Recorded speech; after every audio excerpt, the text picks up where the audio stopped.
vous allez comprendre mon désarroi. Ici vous avez les Canaries, le Cap Vert est ici avec Mindelo. Ce qui est en train de se mettre en place, là en bleu, c'est une zone sans vent. Donc moi j'arrive comme ça, et au lieu de faire ça, eh bien, il va falloir que je fasse ça, dans une zone avec un vent très faible, pour récupérer les alizés à cet endroit-là. Sinon faire ça, ça et ça, bah ça c'est bien à faire.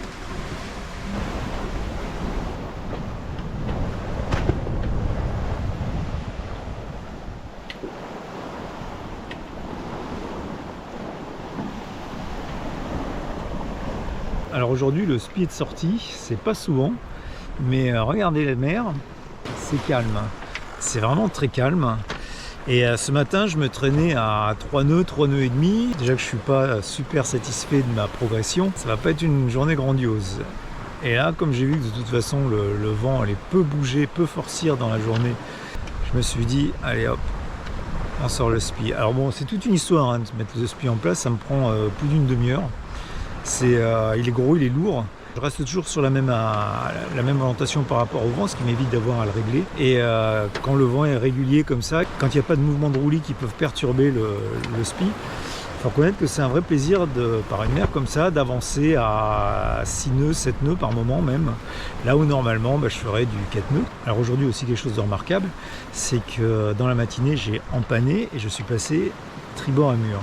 Ce qui me permet d'avoir les panneaux orientés vers le soleil pendant la journée et la production de courant elle explose, c'est super. Là en ce moment alors bon là pas de chance, il y a un nuage juste au moment où j'en parle, mais tout à l'heure ça produisait presque du 40 ampères, c'est impeccable.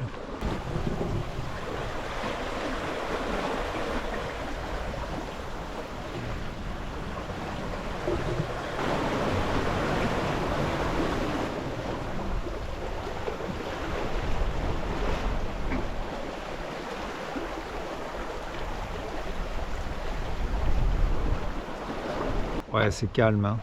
Ça fait plusieurs jours maintenant que c'est comme ça va durer encore quelques jours. Mais paradoxalement, j'arrive à avancer quand même parce que comme toute la journée je suis sous SPI, il fait ce qu'il peut, quoi. Il permet de faire avancer le bateau. Hier, j'ai réussi à faire quand même 120 000, ce qui est quand même une bonne performance pour un dériveur intégral assez lourd quand même, qui pèse en charge presque 14 tonnes. Le soleil va pas tarder à se coucher dans 45 minutes, donc il va falloir que je garde pas la nuit.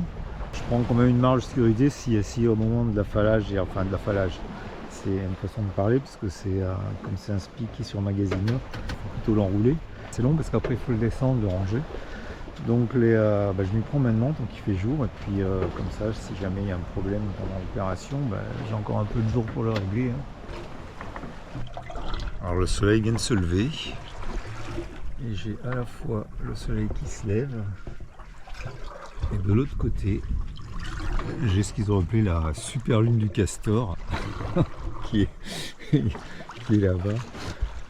J'ai les deux en même temps sur une mer qui est très calme avec une longue houle d'1 mètre, 1,50 m environ.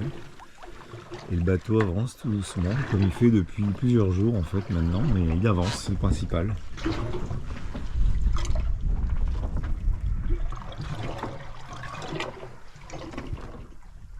La progression que j'ai faite ces derniers jours dans le petit air que j'ai eu est déjà extraordinaire parce que je me suis jamais arrêté et globalement je fais toujours plus de 100 000 par jour.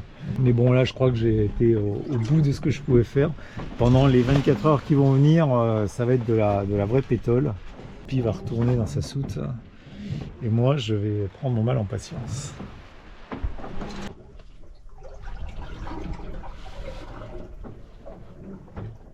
Quand je suis parti de Madère, en regardant la météo, j'avais défini un point qui me semblait suffisamment au sud pour pouvoir toucher les alizés et suffisamment à l'ouest pour avoir une progression significative.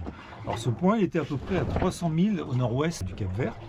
Mais c'est un point qui était purement fictif, c'était un point par lequel je n'avais pas l'intention de passer. Mais au quotidien, chaque matin, quand je prévoyais ma route de la journée, je faisais en sorte de choisir la meilleure route pour atteindre ce point-là. En me disant, à un moment donné, ce point-là, je le changerai par un point un peu plus loin, un peu plus loin, un peu plus loin. De façon comme ça, pouvoir avancer, pas savoir à l'avance sur toute la durée d'une transatlantique, la météo qu'on va avoir à 3 ou 4 semaines plus tard. Donc ce point, je devais l'atteindre au bout de 9 jours. Dans le meilleur des cas. Et au fur et à mesure des routages, des évaluations, je me disais 9 jours c'est un peu optimiste, si j'attends 10 jours, voire même 11 jours, ce sera pas mal. On en est au 8e jour et à ce point il est à 10 000 devant en fait.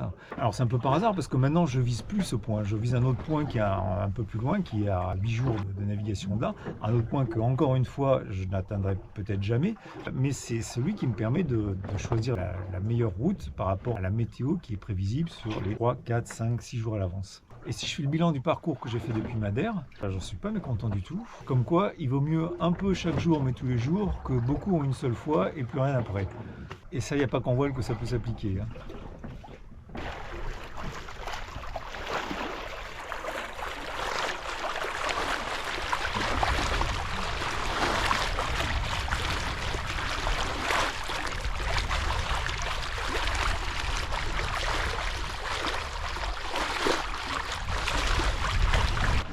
Alors tous les soirs, il y a un rituel. C'est ça.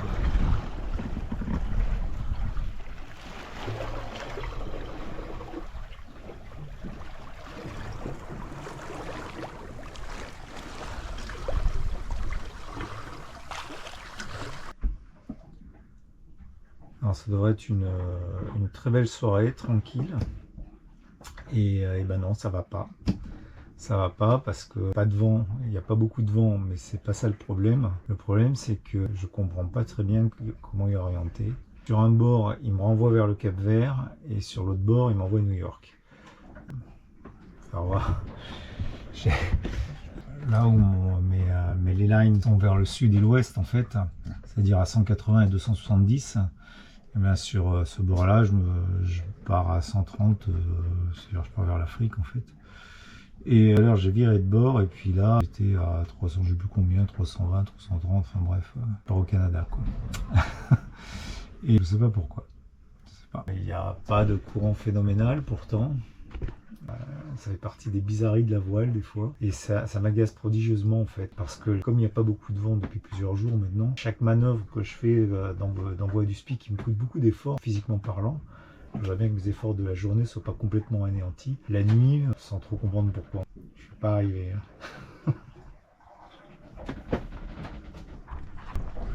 Wow, la nuit a été dure. Hein.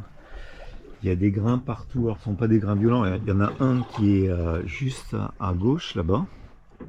J'en ai un autre sur la droite, là, tribord, là, qui est en train de mourir. J'en ai un devant qui va pas tarder à se former, je vois déjà la pluie qui vient de commencer à tomber devant là. Un qui est quasiment mort là aussi qui était derrière là.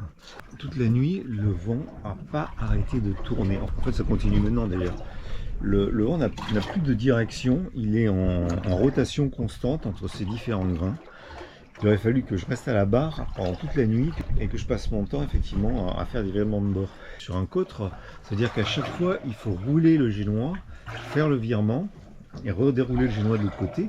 Alors dit comme ça, c'est pas une grosse affaire, mais quand il faut les enchaîner les uns à la suite des autres sous la pluie pour louvoyer entre tous ces grains, j'ai laissé tomber, hein. J'ai laissé le bateau faire n'importe quoi et il continue d'ailleurs comme ça, il peut faire un peu n'importe quoi. Donc là, je ne sais pas vers où je vais. 210, c'est pas mal, tiens. Mais, et voilà la trace de cette nuit. Avec 1, 2, 3, 4, 5 virements de bord. C'est pas le genre de truc qu'on a envie d'avoir tous les jours, ça. Alors, je sais pas si vous voyez très bien. Il y a ici, là, un navire, un cargo, qui doit être un cargo militaire, je pense, qui n'a pas d'AIS. Bon, il a quelques milles quand même, mais je viens juste de me rendre compte de sa présence, parce que comme il est noyé au niveau du radar dans les grains, il y a un grain derrière qui est là, un autre qui est ici, et bien je n'avais pas du tout vu qu'il y avait un cargo ici. Et quand on le regarde au radar, donc je pense que le cargo, ça doit être le premier qui est là. Ici et ici, vous avez deux grains. Et comme à cause des grains, justement, les alarmes ne sont pas activées, sinon ça passait son temps à sonner. J'ai pas percuté du tout que cet écho-là, en fait, n'était pas l'écho d'un grain, mais était bien un bâtiment. Après une nuit d'errance où le vent a été complètement erratique, le vent a fini par revenir. Là, je suis en train de suivre le 20e parallèle, et je vais continuer comme ça pendant 24 à 48 heures, le temps d'arriver à un point où cette bulle sans vent en fait va être suffisamment étroite de façon à ce que je puisse la traverser sans trop de problème.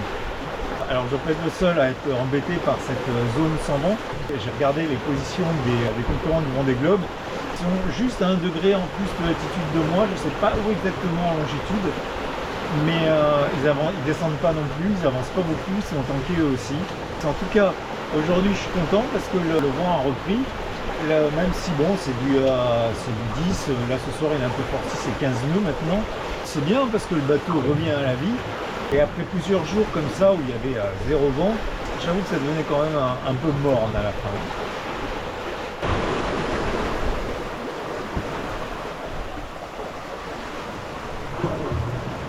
C'est vraiment dommage qu'il fasse nuit parce que j'ai groupe du Breuil de Sébastien Simon qui est juste à côté de moi. Alors je vois son feu, mais bon, j'aurais bien voulu le voir de jour. Hein. Et on va se croiser dans une dizaine de minutes. Et voilà, Yannick Bestaven maintenant qui arrive. Ah, je vais tous les avoir. Mais c'est dommage, il passe loin. C'est Maître Coq. Ah. Pourtant il est pas si loin que ça, hein, mais pour vous il est là. Il est là. Mais pour vous, vous allez le voir tout petit. Et il y a une autre voile au fond là-bas. Je ne sais pas qui c'est. Ça paraît pas encore à la yes. Mais vu la distance et vu la voile, c'est pas un hobby cat. Hein.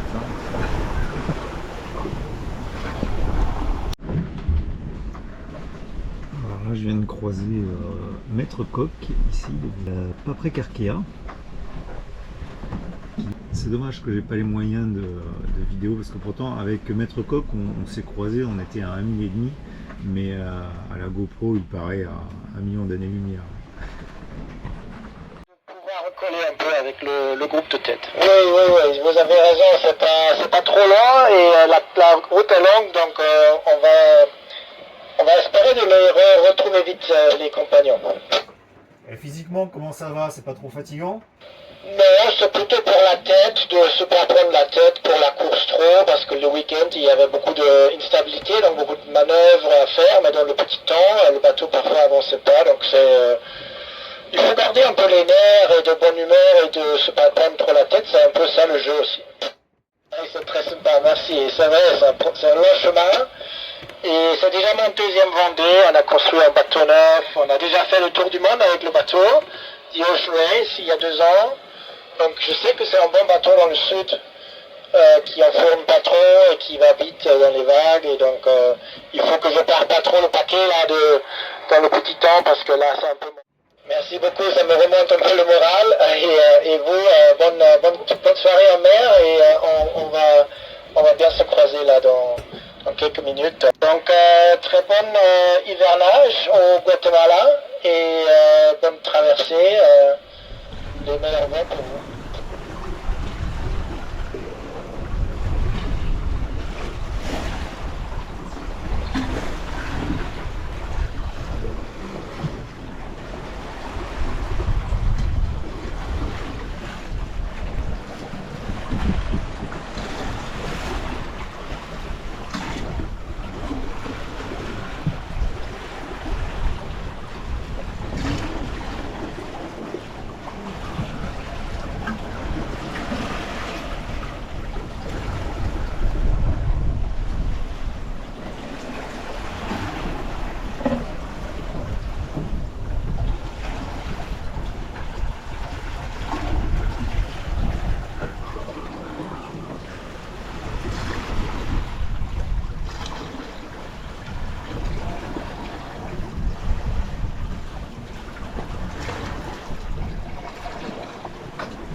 Maintenant que j'ai vu passer les mecs du Vendée Globe, j'ai des velléités de performance.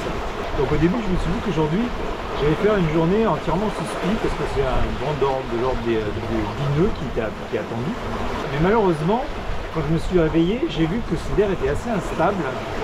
Et donc, on va voir, il y a tout autour là, pas mal de grains.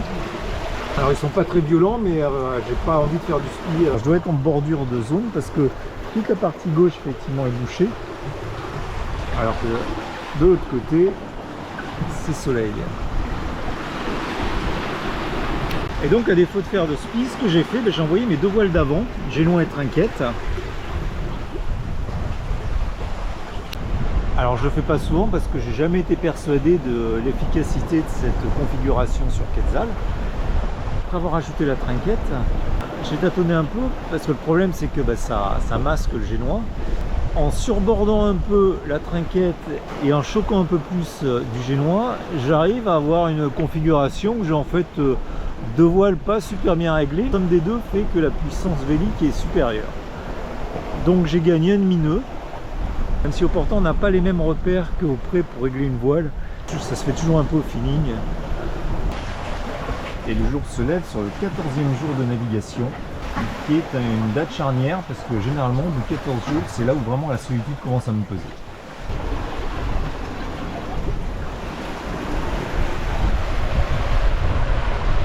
Alors maintenant que je suis arrivé dans l'Alizé, il y a une question qu'on ne peut pas s'empêcher de se poser à chaque fois, c'est est-ce qu'il vaut mieux tirer des bords de portant ou bien aller en trace directe là où on va aller? Alors en fait la réponse elle est connue, hein. Elle est connue de tous ceux qui font de la régate et elle est simple, c'est si vous avez un bateau rapide, tirez des bords. Si vous avez un bateau lent, allez-y en direct. Mais bon, la nature est ainsi faite, on ne peut pas s'empêcher de se poser des questions et de remettre en cause ses certitudes à chaque fois. Donc maintenant que je suis dans l'Alizé, là, que j'avance, alors je peux pas dire que c'est une progression phénoménale, mais c'est déjà beaucoup mieux qu'avant, ça fait bientôt 48 heures maintenant, et j'avance en moyenne entre 6 et 7 nœuds, et bien pour la nuit, je vais affaler la GV, et je vais rester mouvement sous génois, et je vais faire une trace directe.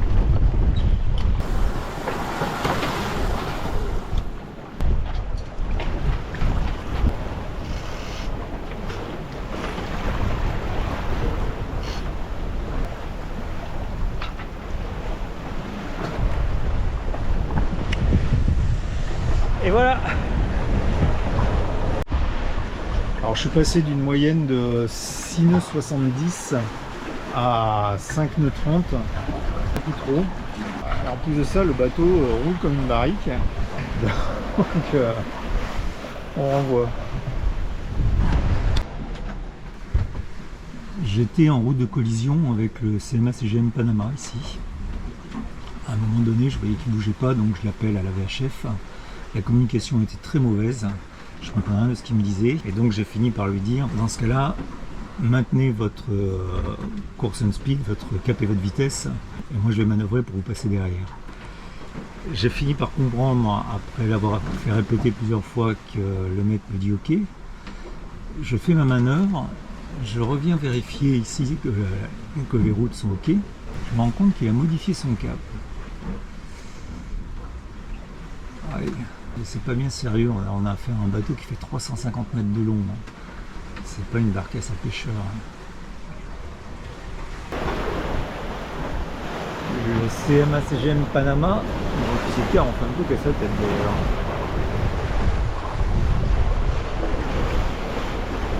C'est marrant, mais ce bateau a un mouvement de roulis qui est très lent.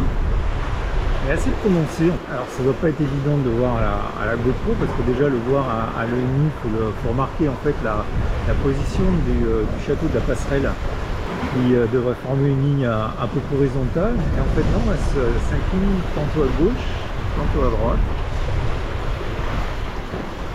avec un mouvement assez lent. Donc voilà, au 22e jour de mer, petit à petit je commence à me rapprocher maintenant de la Martinique. Là je suis à un peu plus de 350 000 en trace directe. Alors ça en fera un peu plus à naviguer parce que en fait je tire des bords de portant, qui est beaucoup plus confortable et plus rapide que d'y aller en trace directe. Je fais en sorte que les bords tribord à mur soient faits de jour, les bords bâbord à mur soient faits de nuit. Ça me permet de mieux orienter le bateau par rapport au panneau solaire. La météo ne change pas beaucoup, c'est le régime d'Alizé. On voit ce que ça donne avec le grib. Même si on regarde l'évolution, ça change peu. Le vent est toujours dans le même sens, plus ou moins de la même force. Bon, il y a une variation, mais c'est insignifiant quasiment. Alors, contrairement à ce qu'on pense, naviguer dans les Alizés, c'est pas toujours une partie de plaisir. Aujourd'hui, et ça fait même plusieurs jours d'ailleurs, la mer est extrêmement désorganisée. Comme l'atmosphère n'est pas très stable, le vent est assez changeant.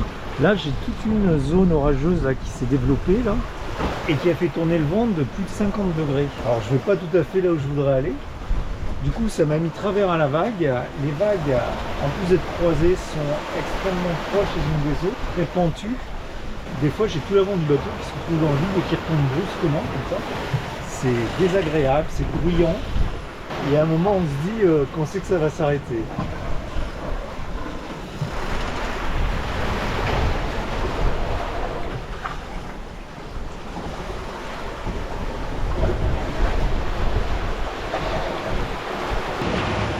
D'ailleurs pour moi ces fins de traversée sont toujours un peu difficiles parce que bon il y a la fatigue du voyage déjà et cette fois-ci grâce à Starlink il faut avouer que ça a été moins pénible que les autres fois.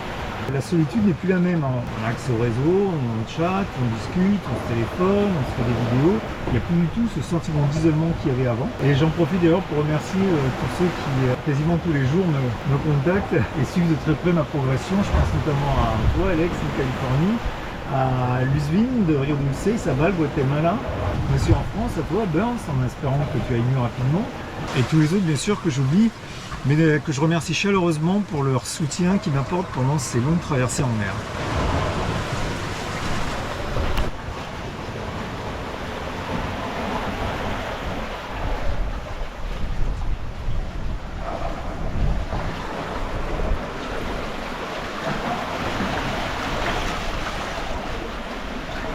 Aujourd'hui sans doute le dernier jour en mer. Je devrais arriver normalement demain matin avant le lever du soleil à Marin, Martinique. Passer toute la nuit sous chez moi seul. Parce que ça fait 2 soirs de suite qu'il se développe une certaine instabilité avec des grains. Pas forcément facile à gérer quand la grand voile est haute. Donc je préfère avoir simplement une voile à l'avant. Alors je m'assois parce que le problème d'avoir simplement une voile à l'avant justement c'est que ça rend le bateau extrêmement rouleur. Et là j'ai des vagues, la mer est assez agitée, hein. J'ai des vagues qui sont de l'ordre de plus de 2 mètres, 2 mètres 50. Donc pour la dernière journée, ce sera une journée assez tonique, assez sportive en fait.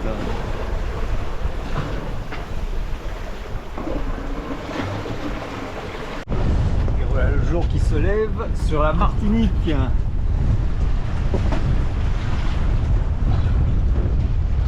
Me voilà arrivé après un peu moins de 24 jours de navigation. Alors, en fait j'aurais même pu arriver dès hier soir, mais comme je voulais pas arriver de nuit, j'ai élargi ma trajectoire vers Sainte-Lucie et j'ai même pris la cap pendant 2 heures pour être sûr d'arriver une fois que j'aurai une bonne visibilité pour arriver sur le mouillage de Sainte-Anne qui est toujours très encombré et surtout qui est rempli de potes de pêcheurs, c'est un vrai champ de mine.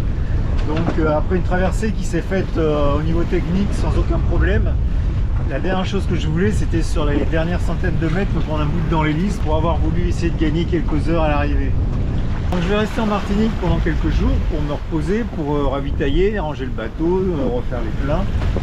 Et après on se fait Transcaraïbes.